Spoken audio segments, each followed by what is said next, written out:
Hello! Hi! So as you can see from the title of the video, this will basically just be me talking about the recent Welcome to Demon School Iruma chapters, and I have to say though, been loving really what the author has been doing with the story right now. Chapter 263 and 264 have been really stellar in terms of progressing and developing the overall main arc for what the story will be, which is Iruma becoming Demon King. And while I know this is not yet like fully confirmed, but it's really very much kind of like been hinted out since like the first few chapters where the prophecy was first brought up about who would be the next Demon King after Delkira. And I have to say though, it's again very obvious as to who it would be. But the author could just swerve us and, give us something else that's like completely different. So there is still like a tiny, very tiny percentage chance of it not being Iruma. But considering how the story is going right now, I guess we can say, yeah, it is Iruma. And again, just really great progression for the setup and for the eventual payoff of Iruma becoming Demon King. And seriously, just can't say really enough good things about it. First off, we'll start with Amduska's betrayal, basically. It's kind of how should I say this? It's kind of just really sad because you know exactly why he would betray his friend of many years in Sullivan, simply for the fact that he wishes to see once more his beloved Demon King, their sovereign. And for that to happen, he needed to team up with Baal, which in turn put him at odds with his best friend and a friend he has known for hundreds, practically, potentially even thousands of years. And now he has to turn against said friend and stand on the opposite end, doing just all of this like really atrocious stuff, like attacking the kids, trying to murder the students and sowing chaos and just destruction in the turf of his best friend.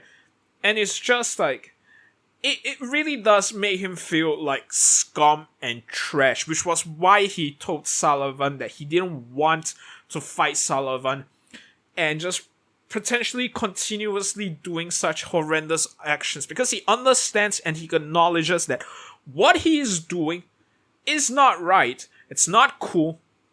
It's not befitting of a demon of his status, but is willing to throw everything away. His pride, his friendship, and pretty much his standing in with the rest of the demons, if it means he gets to see Delkira once more. And I have to say, I really, really have like 0%, doubt whatsoever that Baal has absolutely no way to bring Delkira back, talk to Delkira, or anything to do with Delkira, but because, he knows how to play Amduska, so this is basically how he used it to control Amduska. And it really is sad, because now Sullivan has to turn against his greatest friend, and he also has to grapple with the new information that, Delkira might still be out there, and he might potentially still have been around for a very long time, and that there's a way to see him again. So for him as well, it's also a conflicting thing, because he was also very good friends and a very loyal subordinate to the Demon King Delkira himself. And regarding the story, which we learn in 262? Yeah, 262 and 263, we learn basically that Sullivan himself seems to have had some dispute, as was hinted by the author, with Delkira regarding him succeeding him as Demon King. And the thing is, we don't know whether if Sullivan holds any sort of grudges whatsoever against Delkira. I personally say no for that, because I think he understands that he never really was gonna be the perfect candidate. And I know we saw a little scene of like Delkira over Sullivan and he was like dripping blood, but there's such a thing as context. You take something out of context, and most of the time, it's just gonna sound very weird.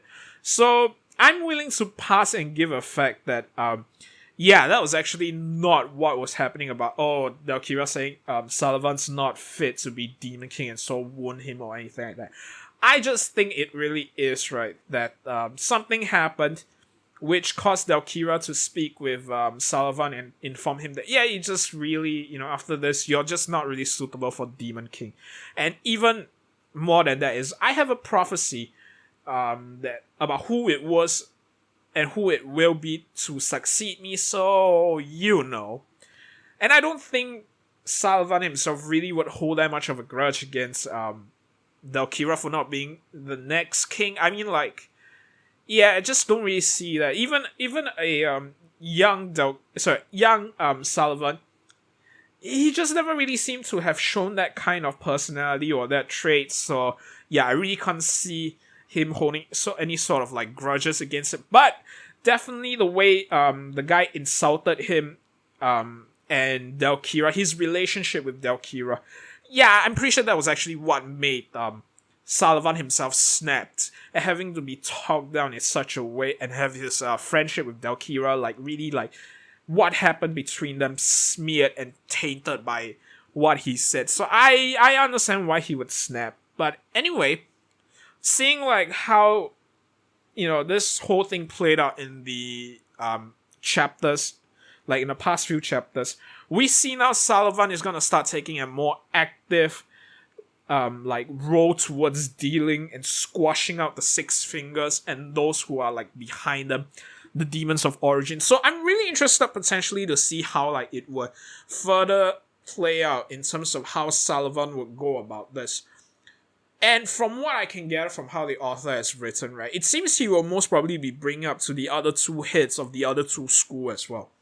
So basically, you would have the big three of the current demon role, the 3 rank 9s, potentially starting to move and mobilize their entire forces to hunt those who would have caused such mischief and such destructiveness in his turf.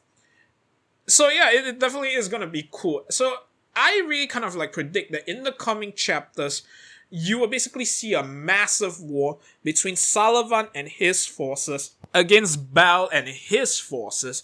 And it should be great to see like how the clash would be between the Six Finger, who has been shown to be really very powerful, against Sullivan and potentially the other 2 ranked 9s. Plus, it's gonna be very interesting to see how Sheena and her betrayal of Bal and her comrades to try and protect Iruma, how that thing would develop and how it would play out. So yeah, it's definitely going to be very interesting to see how the fallout of this would affect the coming chapters. But again, we did get a lot of hints as to how it might potentially play out, but so far I'm just really hyped for this. So yeah, it's definitely going to be cool to see what's going to come in the next few chapters. And potentially, hopefully, really, I do hope that they would focus more on trying to like give Iruma more power-ups, because yeah, we've seen some new power-ups with him, but it's kind of in tune and in line with the rest of his classmates as well, as part of more of a secular kind of education thing, in the same way as how we saw in the My Hero Academia Class 1A and B's training arc. So it would be really great to see like a solo, really just like a single Iruma power up, to see what kind of new things he can get. Because remember, he also doesn't have really like any sort of bloodline ability, but I guess you could consider his blood as the bloodline ability, but you know, a proper ability that will really suit and be unique to him, and not just towards like, oh, the humans because of his blood and all that. I really wish to see that in the next coming chapters, that in order to prepare Iruma for his candidacy towards becoming Demon King, as well as to protect him, they take him aside and they give him a proper new power up.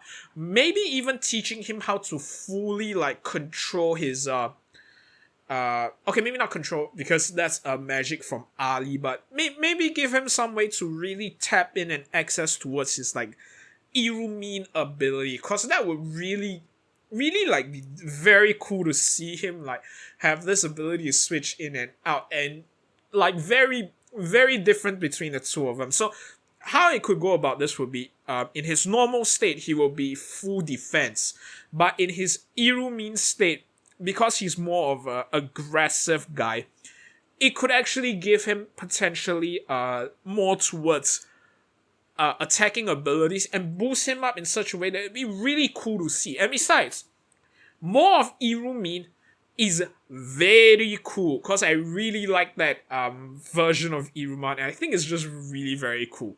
So yeah, it would definitely be cool to see. Like again, I say cool so many times it's lost all meaning, but it is very cool, and it will be very awesome to see what will be coming in the next few chapters. Definitely want to see how they handle the fallout, and yeah, if it keeps going up this way, it will be literally the best manga to release in a very long time. And I really hope that it can reach a height that like we've never seen before with any shonen. So yeah.